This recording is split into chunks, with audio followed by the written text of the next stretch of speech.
ಎಲ್ಲರಿಗೂ ನಾನು ನಿಮ್ಮ Seema Ranju. Welcome back to my YouTube channel. ಇದು 2026. ಇದು ನನ್ನ ಮೊದಲನೇ ಟ್ರಿಪ್. ನಾನು ಎಲ್ಲಿ ಹೋಗ್ತಾ ಇದ್ದೀನಿ ಅಂತ ನಿಮಗೆ ಗೊತ್ತಾಗಬೇಕು ಅಂದರೆ ನೀವು ಈ ವಿಡಿಯೋನ ಕಂಪ್ಲೀಟಾಗಿ ನೋಡಬೇಕು. ಈಗ ನಾನು ಏನೆಲ್ಲ ತೊಗೊಂಡು ಹೋಗ್ತಾ ಇದ್ದೀನಿ ಅಂತ ನಿಮಗೆ ತೋರಿಸ್ತೀನಿ. ಸದ್ಯಕ್ಕೆ ಇಷ್ಟೆಲ್ಲ ರೆಡಿ ಮಾಡ್ಕೊಂಡಿದ್ದೀನಿ.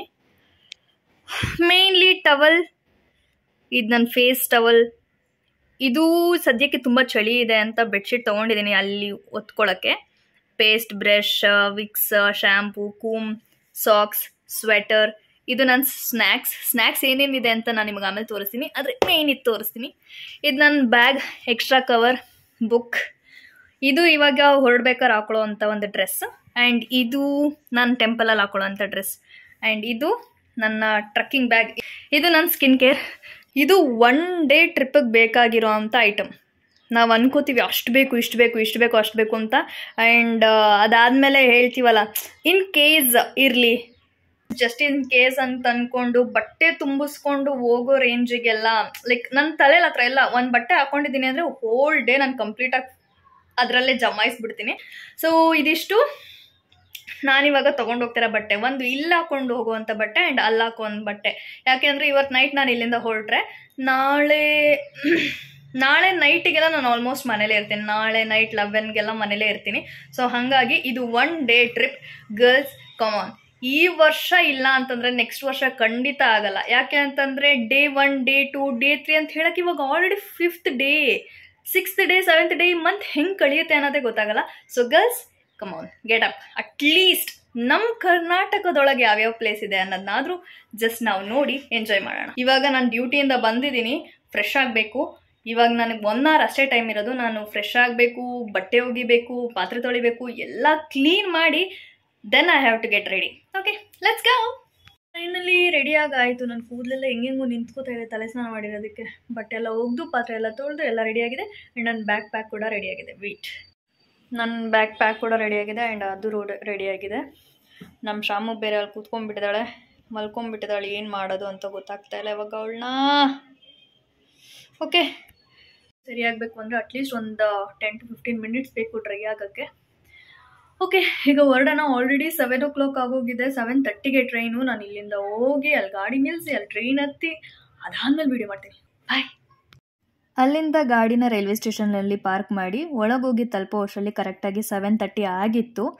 7:30 ಆಲ್ರೆಡಿ ಆಗೋಗಿತ್ತು ಅಂತ ಬೇಗ ಓಡ್ತಾ ಇದ್ದೆ. ಅದಾದಮೇಲೆ ಅಲ್ಲೇ ಇದ್ದಿದ್ದೊಬ್ರು ಹೇಳಿದ್ರು ಟ್ರೈನ್ ಟೈಮಿಂಗ್ ಚೇಂಜ್ ಆಗಿದೆ, 15 minutes ಲೇಟಾಗಿ ಬರುತ್ತೆ ಅಂತ. ಅದಾದಮೇಲೆ ಸಮಾಧಾನ ಆಯಿತು. ಆನ್ಲೈನಲ್ಲೆಲ್ಲ ನಮಗೆ ನಾರ್ಮಲ್ 7:30 ಅಂತಲೇ ತೋರಿಸುತ್ತೆ, ಬಟ್ ಟ್ರೈನ್ ಬರೋದು 15 minutes ಲೇಟ್ ಆಗಿರುತ್ತೆ. ನಿಮ್ಮ ಸೇಫ್ಟಿಗೆ ನೀವು ಬೇಗ ಹೋಗಿ 30 minutes or 15 minutes ಮುಂಚೆನೇ ಇರಿ, ಅದು ನಮಗೆ ಒಳ್ಳೆಯದು. ಅಲ್ಲಿಂದ ನಾನು ನನ್ನ ಸೀಟ್ನ ಹುಡ್ಕಕ್ಕೆ ಸ್ಟಾರ್ಟ್ ಮಾಡಿದೆ. ಕೊನೆಗೂ ನನ್ನ ಸೀಟ್ ಸಿಕ್ತು. ಫೈನಲ್ ಆಗಿ ಟ್ರೈನ್ ಹತ್ತಿದ್ದೀವಿ. ಬಟ್ ನಮ್ಮ ಸೀಟ್ ಇರೋದು ಇಲ್ಲಿ ಮೇಲ್ಗಡೆ. ಇವಾಗ ಅಲ್ಲಿಂದ ಹತ್ತಬೇಕು. ಅಲ್ಲಿ ಸ್ಟೆಪ್ಸ್ ಕಾಣ್ತಿದೆಯಲ್ಲ, ಅಲ್ಲಿಂದ ಹತ್ತಬೇಕು. ಆದರೆ ಇಲ್ಲಿ ಯಾರೂ ಜನ ಇಲ್ಲ ಅಂತ ಆರಾಮಾಗಿ ಕೂತಿದ್ದೀನಿ. ಬಟ್ ಲೈಟ್ ಎಫೆಕ್ಟ್ ಮತ್ತು ಇದೆಲ್ಲ ಅಷ್ಟು ಕ್ಲಾರಿಟಿ ಇಲ್ಲ. ಟ್ರೈನ್ ಹೊರಟಿದೆ.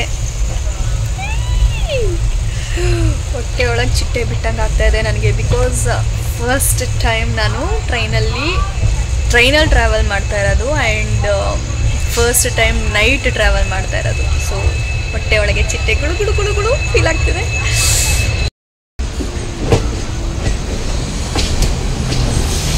ನನಗಾಗಿದ್ದು ವರ್ಸ್ಟ್ ಎಕ್ಸ್ಪೀರಿಯನ್ಸ್ ಇದು ಒಂದೇ. ಆ ಲೇಡಿ ಎಣ್ಣೆ ಹೊಡ್ಕೊಂಬಂದು ನಾನು ಕೂತಿರೋ ಜಾಗದಲ್ಲೇ ಹೆವಿ ಡಿಸ್ಟರ್ಬ್ ಮಾಡ್ತಾಯಿದ್ರು. ಸರಿ ಆಯಿತು ಅಂತ ಅಲ್ಲೇ ಪಕ್ಕದಲ್ಲಿ ಇದ್ದಿದ್ದು ಇನ್ನೊಂದು ಸೀಟಲ್ಲಿ ಹೋಗಿ ಕೂತ್ಕೊಂಡೆ. ಚುರುಮುರಿ ತಿನ್ನಬೇಕು ಅನ್ನೋ ಕ್ರೇವಿಂಗ್ಸ್ ತುಂಬಾ ಆಗಿಬಿಟ್ಟಿತ್ತು. ಸೊ ಸಪ್ರೇಟಾಗಿ ಅದನ್ನ ಮಾಡಿಸ್ಕೊಂಡು ನಾನು ತೊಗೊಂಡೋಗಿದ್ದೆ. ಸೊ ಅದನ್ನು ತಿಂತ ಒಳ್ಳೆ ಮೂವಿ ನೋಡೋಣ ಅಂತ ಪ್ಲ್ಯಾನ್ ಮಾಡಿದಾಗ ಈ ಮೂವಿಲಿ ಈ ವರ್ಡು ಪರ್ಟಿಕ್ಯುಲರ್ ಆಗಿ ನನ್ನ ಟ್ರಾವೆಲ್ಗೆ ಮ್ಯಾಚ್ ಆಗ್ತಿತ್ತು. ಸೊ ಮೂವಿ ಕೂಡ ಸಖತ್ತಾಗಿತ್ತು. ಇದು ಸೆಕೆಂಡ್ ತಿಂತಾ ಇರೋ ಸ್ನ್ಯಾಕ್ಸ್ ತಿನ್ನೋಕ್ಕೆ ಬಂದಂಗಿದೆ ಟ್ರೈನ್ಗೆ.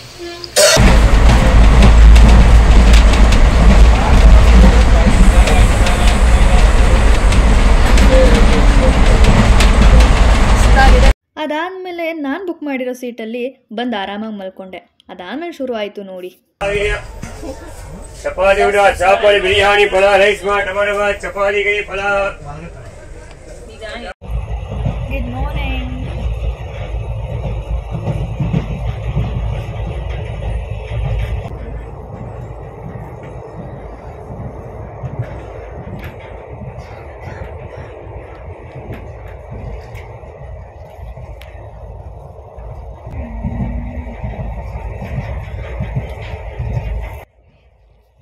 ನಾನು ಎದ್ದೇಳೋ ಅಷ್ಟರಲ್ಲಿ ಆಲ್ರೆಡಿ ಎಲ್ಲ ಸೀಟಲ್ಲೂ ಖಾಲಿ ಆಗಿಬಿಟ್ಟಿದ್ರು. ಅದು ಯಾವ ಗ್ಯಾಪಲ್ಲೆಲ್ಲ ಪರಾರಿಯಾಗಿದ್ರು ನನಗಂತೂ ಗೊತ್ತಿಲ್ಲ. ನಾನು ಎದ್ದೇಳೋ ಅಷ್ಟರಲ್ಲಿ ಆಲ್ರೆಡಿ ಎಲ್ಲ ಸೀಟು ಖಾಲಿಯಾಗಿತ್ತು. ಅದಾದಮೇಲೆ ಎದ್ದು ವೀಡಿಯೋಸ್ ಮಾಡೋಣ ಅಂತ ಅಂದ್ಕೊಂಡು ಒಂದಷ್ಟು ವೀಡಿಯೋಸ್ ಕ್ಲಿಪ್ಸ್ ಎಲ್ಲ ತೊಗೊಂಡೆ. ಬಿಕಾಸ್ ರೀಲ್ಸ್ಗೆ ಹಾಕಕ್ಕೆ ಬೇಕಲ್ಲ. ಕೆಲವೊಂದು ರೀಲ್ಸ್ಗಳನ್ನ ನಾನು ನನ್ನ ಇನ್ಸ್ಟಾಗ್ರಾಮಲ್ಲಿ ಹಾಕಿದ್ದೀನಿ. ಪ್ಲೀಸ್ ದಯವಿಟ್ಟು ಅಲ್ಲಿ ಹೋಗಿ ಚೆಕ್ ಮಾಡಿ. ಮುಖ ತೊಳೆದಿಲ್ಲ ಆದರೂ ಚೆನ್ನಾಗಿ ಕಾಣಿಸ್ತಾ ಇದ್ದೀನಿ ಗಾಯ್ಸ್. ಆ ಟ್ರೈನಲ್ಲಿ ಮುಖನೂ ತೊಳೆಯೋಕ್ಕಾಗಲ್ಲ, ಬೇರೆನೂ ತೊಳೆಯೋಕ್ಕಾಗಲ್ಲ, ಅಷ್ಟು ಗಲೀಜಾಗಿದೆ. ಸೊ ಇವಾಗ ಹೋಗಿರೋ ಜಾಗದಲ್ಲಿ ಎಲ್ಲಿ ಫ್ರೆಶ್ ಆಗೋಕ್ಕೆ ಪ್ಲೇಸ್ ಸಿಗುತ್ತೋ ಅಲ್ಲೋಗಿ ನೀಟಾಗಿ ಫ್ರೆಶ್ ಆಗಬೇಕು. ನಾವು ಇಳಿದಿರೋ ಜಾಗ ಬಂದು ಸಾಗರ. ಮೈಸೂರಿಂದ ಇಲ್ಲಿಗೆ 7:30ಗೆ ಹತ್ತಿದ್ದು, ಇಲ್ಲಿಗೆ ಬಂದು ಸೇರೋ ಅಷ್ಟರಲ್ಲಿ ಆಲ್ರೆಡಿ 7:15 ಆಗಿತ್ತು. ಟ್ರೈನ್ ಇಳಿದ ತಕ್ಷಣ ಅಲ್ಲಿಂದ ನಿಮಗೆ ಈ ಪ್ರೈವೇಟ್ ಬಸ್ ಸ್ಟ್ಯಾಂಡಿಗೆ ಬರೋಕ್ಕೆ ಜಸ್ಟ್ 5 to 10 minutes ತಗೊಳುತ್ತೆ. ಇಲ್ಲಿ ನಿಮಗೆ ಪ್ರೈವೇಟ್ ಮತ್ತು ಗೌರ್ಮೆಂಟ್ 2 ಬಸ್ಸು ಸಿಗುತ್ತೆ. But the main thing is private bus ಬಂದು ನಿಮಗೆ ಡೈರೆಕ್ಟಾಗಿ ಟೆಂಪಲ್ ಹತ್ರನೇ ಕರ್ಕೊಂಡು ಹೋಗ್ಬಿಡ್ತಾರೆ. ಗೌರ್ಮೆಂಟ್ ಬಸ್ ಬಂದು ಟೆಂಪಲ್ ಗೇಟ್ ಹತ್ರ ಕರ್ಕೊಂಡು ಹೋಗ್ಬಿಡ್ತಾರೆ. ನೀವು ಅಲ್ಲಿಂದ 1 ಕಿಲೋಮೀಟರ್ ನಡಿಬೇಕಾಗತ್ತೆ. ಸೊ ಪ್ರೈವೇಟ್ ಬಸ್ಸಲ್ಲಿ ಇಲ್ಲಿಂದ ಅಲ್ಲಿಗೆ ಜಸ್ಟ್ 60 rupees ಆಗುತ್ತೆ. ನೀವು ಆರಾಮಾಗಿ 60 rupees ಕೊಟ್ಬಿಟ್ಟು ಇಲ್ಲಿಂದ ಅಲ್ಲಿಗೆ 1 hour ಜರ್ನಿ ಇರುತ್ತೆ. ಪೀಸಾಗಿ ಹೋಗ್ಬೋದು. ನಾನು ಎಂಜಾಯ್ ಮಾಡ್ತಿದ್ದೆ ಅಂತ ನೀವೇ ನೋಡಿ. ಆ ಬಸ್ಸಲ್ಲಿ ಕೂತ್ಕೊಂಡು ನಾನಂತೂ ಮಸ್ತಾಗಿ ಎಂಜಾಯ್ ಮಾಡಿದೆ.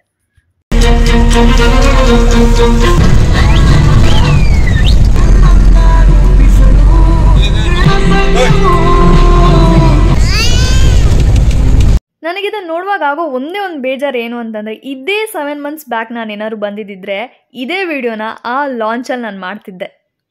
ಅದು ಒಂದೇ ಒಂದು ರಿಗ್ರೆಟ್ ನನಗೆ ತುಂಬ ಇದೆ. ಆ ಲಾಂಚ್ನ ನಾನೀಗ ಮಿಸ್ ಮಾಡ್ಕೋತೀನಿ. ಎಲ್ಲ ನೋಡ್ತಾ ಎಂಜಾಯ್ ಮಾಡ್ತಾ 1 hour ಹೇಗೆ ಕಳೀತು ಅಂತಲೇ ಗೊತ್ತಿಲ್ಲ. ದೇವಸ್ಥಾನನೇ ಬಂದು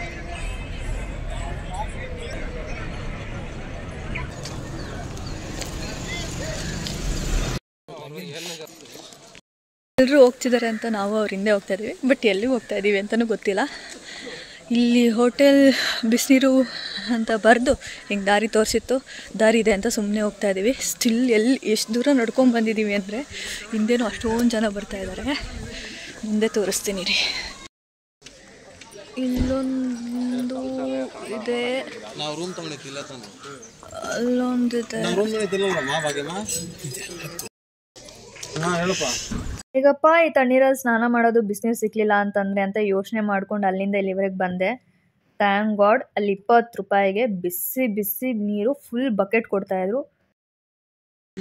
ಸ್ನಾನ ಮುಗಿಸ್ಕೊಂಡು ಇವಾಗ ಹೋಗ್ತಾ ಇದ್ದೀನಿ. 1 hour ಅಲ್ಲೇ ಟೈಮ್ ಹೋಯಿತು. ಸೊ ಅಲ್ಲೇನು ಅಷ್ಟು ಗಲೀಜಾಗಿಲ್ಲ. ಹೋಗಿದ ತಕ್ಷಣ 20 ರೂಪಾಯಿಗೆ ಬಿಸಿನೀರು ಕೊಡ್ತಾರೆ. ಅದಾದಮೇಲೆ ಬಿಸಿನೀರನ್ನ ತೊಗೊಂಡು ಡೈರೆಕ್ಟಾಗಿ ಅಲ್ಲೋಗಿ ಸ್ನಾನ ಮಾಡಿಕೊಂಡು ಬೇಗ ಬಂದು ಸಿಂಪಲ್ಲಾಗಿ ರೆಡಿಯಾಗಿ ಹೊರಡಿ. ನೀವು ಟೆಂಪಲ್ಗೆ ಏನಾದ್ರು ಹೋಗ್ತೀರಾ ಅಂದರೆ ಹೈಲೈಟಾಗಿ ಕಾಣಬೇಕು ಅಂದರೆ ಒಂದು ವೈಟ್ ಕಲರ್ ಬಟ್ಟೆ ಹಾಕಿ, ಇಲ್ಲಾಂದರೆ ನಂತರ ಯೆಲ್ಲೋ ಕಲರ್ ಬಟ್ಟೆ ಹಾಕಿ. ಎಷ್ಟೇ ಜನದ ಮಧ್ಯದಲ್ಲಿದ್ದರೂ ಎದ್ದು ಕಾಣ್ತೀರ. ಫುಲ್ ಔಟ್ಫಿಟ್ನ ತೋರಿಸ್ತೀನಿ. ಇದು ನನ್ನ ಹೊಸ ವರ್ಷದ ಹೊಸ ಬಟ್ಟೆ, ಮೊದಲನೆಯ ಹೊಸ ಬಟ್ಟೆ. ಲುಕಿಂಗ್ ಗುಡ್ ಅಲ್ಲ? Fresh feel.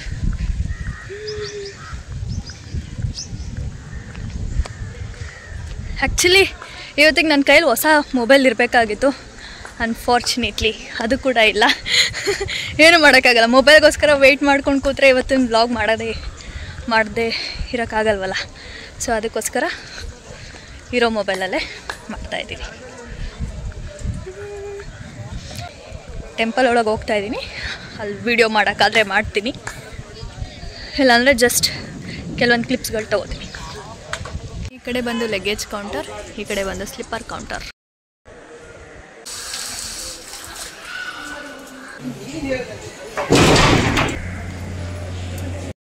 ತಿಂಡಿ ಟೈಮಿಂಗ್ 9 ಗಂಟೆಗೆ ಕ್ಲೋಸು. ಇವಾಗ ಆಲ್ರೆಡಿ ಟೈಮು 10 ಗಂಟೆ. ಸೊ ದೇವಸ್ಥಾನದಲ್ಲಿ ಪ್ರಸಾದ ಸಿಕ್ಕಿಲ್ಲ.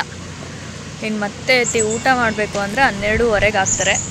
ಸೊ ಅವಾಗ ಹೋಗಿ ಊಟ ಮಾಡಬೇಕು. ಸದ್ಯಕ್ಕೀಗ ದೇವ್ರ ದರ್ಶನ ಆಗಿದೆ. ಈಗ ಸದ್ಯಕ್ಕೆ ಏನು ಮಾಡಬೇಕು ಅನ್ನೋ ಪ್ಲ್ಯಾನ್ ಇನ್ನೂ ಇಲ್ಲ. ತಿನ್ಕೊಂಡು ಹೊರಡೋದು ಅಥವಾ ಹೊರಗಡೆ ಏನಾದ್ರು ತಿನ್ನೋದು ಹೋಗ್ತಾ ಹೋಗ್ತಾ ನೀವೇ ನೋಡಿ. ಓಕೆ,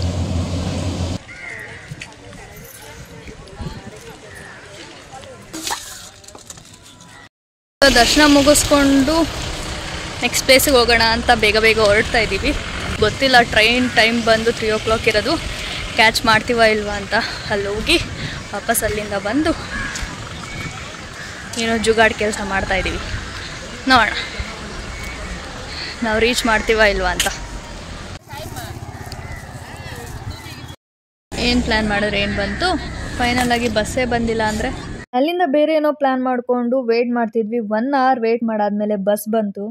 ಬಸ್ ಬಂದಾದ್ಮೇಲೆ ಅಲ್ಲಿಂದ ನಮಗೆ ಮತ್ತೆ ಸಾಗರಕ್ಕೆ ಹೋಗೋ ಅಷ್ಟರಲ್ಲಿ 1 hour ಹಿಡಿತು. ಅಂದರೆ ನಾವು ಬಸ್ ಹತ್ತಿದ್ದು 12 ಗಂಟೆಗೆ, ನಾವು ಸಾಗರಕ್ಕೆ ತಲುಪಿದ್ದು 1 ಗಂಟೆಗೆ. 1 ಗಂಟೆಗೆ ಅಲ್ಲಿ ಹೋಗಿದ ತಕ್ಷಣ ನಮಗೆ 1:20ಕ್ಕೆ ಜೋಗ್ ಫಾಲ್ಸ್ ಬಸ್ ಸಿಕ್ತು. ಈ ವಿಡಿಯೋನ ಏನಾದ್ರು ನೀವು ಮೊದಲಿಂದ ಇಲ್ಲಿವರೆಗೆ ನೋಡಿದ್ರೆ, ಇದು ನಾನು ನಿಮಗೆ ತೋರಿಸ್ತಾ ಇರೋ 3ನೇ ಸ್ನ್ಯಾಕ್, ದ ಹೋಲ್ ಟ್ರೂತ್ ಅಂತ. ಯಾಕೆ ಇದನ್ನು ತೋರಿಸ್ತಿದ್ದಾಳೆ ಅಂತೆಲ್ಲ ಅಂದ್ಕೊಬೇಡಿ. ನಾನು ನಿಮಗೆ ವಿಡಿಯೋ ಮೊದಲಲ್ಲೇ ಹೇಳಿದ್ದೆ ನಾನು ಏನೇನು ಸ್ನ್ಯಾಕ್ ಕ್ಯಾರಿ ಮಾಡ್ತಾಯಿದ್ದೀನಿ ಅಂತ ನಿಮಗೆ ತೋರಿಸ್ತೀನಿ ಅಂತ. ಇದು ಯಾವ ಪೇಯ್ಡ್ ಪ್ರಮೋಷನು ಅಲ್ಲ. ಆ್ಯಂಡ್ ಇದನ್ನು ಯಾಕೆ ಕ್ಯಾರಿ ಮಾಡ್ತೀನಿ ಅಂದರೆ, ಹೊರಗಡೆ ಹೋದಾಗ ಟ್ರಾವೆಲ್ ಮಾಡ್ತಿದ್ದೀವಿ ಅಂತಂದಾಗ ಸ್ವಲ್ಪ ಔಟ್ಸೈಡ್ ಫುಡ್ನ ಕಂಟ್ರೋಲ್ ಮಾಡಬೇಕು ಅನ್ನೋ ಒಂದೇ ಒಂದು ರೀಸನ್. ಅದು ಬಿಟ್ಟರೆ ಬೇರೆ ಇನ್ನೇನೂ ಇಲ್ಲ. ಆ್ಯಂಡ್ ಸಾಗರದಿಂದ ನಾವು ನೆಕ್ಸ್ಟ್ ಹೋಗ್ತಾರೋ ಪ್ಲೇಸ್ ಯಾವುದು ಅಂತ ನಿಮ್ಗೆ ಆಲ್ರೆಡಿ ಗೊತ್ತಾಗಿದೆ. ಬಟ್ ಅದು ಹೆಂಗೆ ಅನಿಸುತ್ತೆ ಅಂತಂದರೆ, ಸಾಗರಕ್ಕೆ ಹೋಗಿ ಜೋಗ ಜಲಪಾತ ನೋಡಲಿಲ್ಲ ಅಂತಂದರೆ ಧರ್ಮಸ್ಥಳಕ್ಕೆ ಹೋಗಿ ಊಟ ಮಿಸ್ ಮಾಡ್ಕೊಂಡಷ್ಟು ಬೇಜಾರಾಗುತ್ತೆ. ಹಂಗೋ ಹೆಂಗೋ ನನ್ನ ಓನ್ ರಿಸ್ಕಲ್ಲಿ ನಾನು ಕೊನೆಗೂ ಜೋಗ ಜಲಪಾತ ಸೇರಿಕೊಂಡೆ.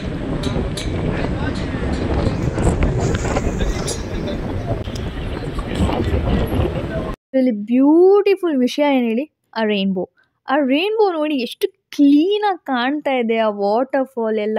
ಈ ಪ್ಲೇಸಿಗೆ ವಿಸಿಟ್ ಮಾಡಿದ್ದು ನಿಜವಾಗ್ಲೂ ವರ್ತ್ ಅನ್ನಿಸ್ತು. ಜಸ್ಟ್ 20 rupees ಟಿಕೆಟ್ ಅಷ್ಟೇ.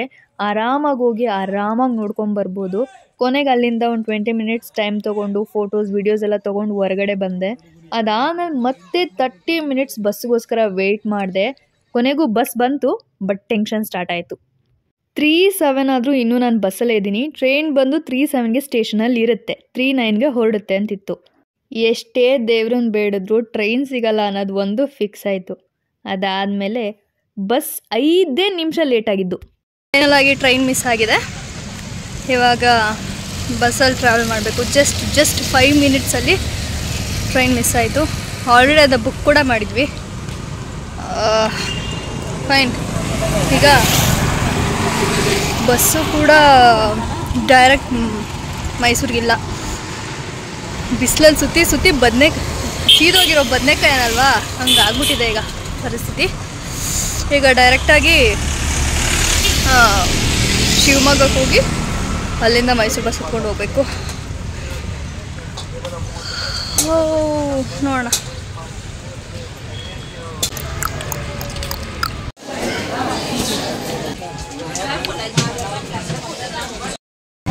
ಈಗ ಬಸ್ ಹೊರಡ್ತಾ ಇದೆ. ಏನು ಮಾಡೋಕ್ಕಾಗಲ್ಲ. ನಿಮ್ಮ ರಿಸ್ಕ್ ಮೇಲೆ ನೀವು ಟ್ರಿಪ್ ಮಾಡಬೇಕಾಗತ್ತೆ.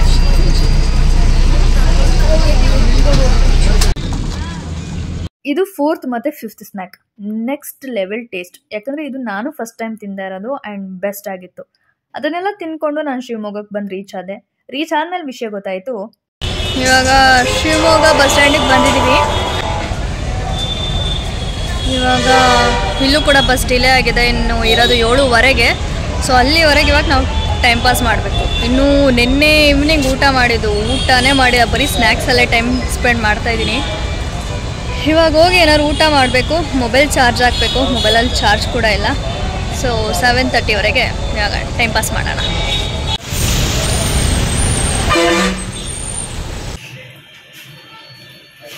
ತುಂಬ ಹೊತ್ತಾದಾದ್ಮೇಲೆ ಫೈನಲಾಗಿ ಬಸ್ ಬಂತು. ಕೊನೆಗೂ ಓಡೋಗಿ ಸೀಟ್ ಹಿಡಿದು ಆರಾಮಾಗಿ ಕೂತ್ಕೊಂಡು ರೆಸ್ಟ್ ಮಾಡಿದೆ. ಅದಾದಮೇಲೆ 9:00ವರೆಗೆ ಬಿಗ್ ಬಾಸ್ ಸ್ಟಾರ್ಟ್ ಆಯಿತು. ಬಿಗ್ ಬಾಸ್ ನೋಡಿಕೊಂಡು ಆರಾಮಾಗಿ ಚಿಲ್ ಮಾಡ್ತಿದ್ದೆ. ಕೊನೆಗೂ ಊಟಕ್ಕೆ ಅಂತ ಒಂದು ಡಾಬಾದ ಹತ್ರ ನಿಲ್ಲಿಸಿದ್ರು. ಮಸ್ತ್ ಫುಡ್. ಆರಾಮಾಗಿ ತಿಂದು ಒಳ್ಳೆ ನಿದ್ದೆ ಹೊಡ್ಕೊಂಡು ಫೈನಲಾಗಿ ಮೈಸೂರಿಗೆ ಬಂದು ತಲುಪೆ. ಇದು ಈ ವರ್ಷದ ಮೊದಲನೇ ಟ್ರಿಪ್ ಆಗಿತ್ತು. ಇನ್ನು ಮುಂದೆ ಇದೇ ಥರ ಟ್ರಿಪ್ಗಳು ಬರ್ತಾ ಇರುತ್ತೆ. ಈ ವರ್ಷನ ನೀವು ಹಾಳು ಮಾಡ್ಕೊಂಬೇಡಿ, ಎಂಜಾಯ್ ಮಾಡಿ. Thanks for watching.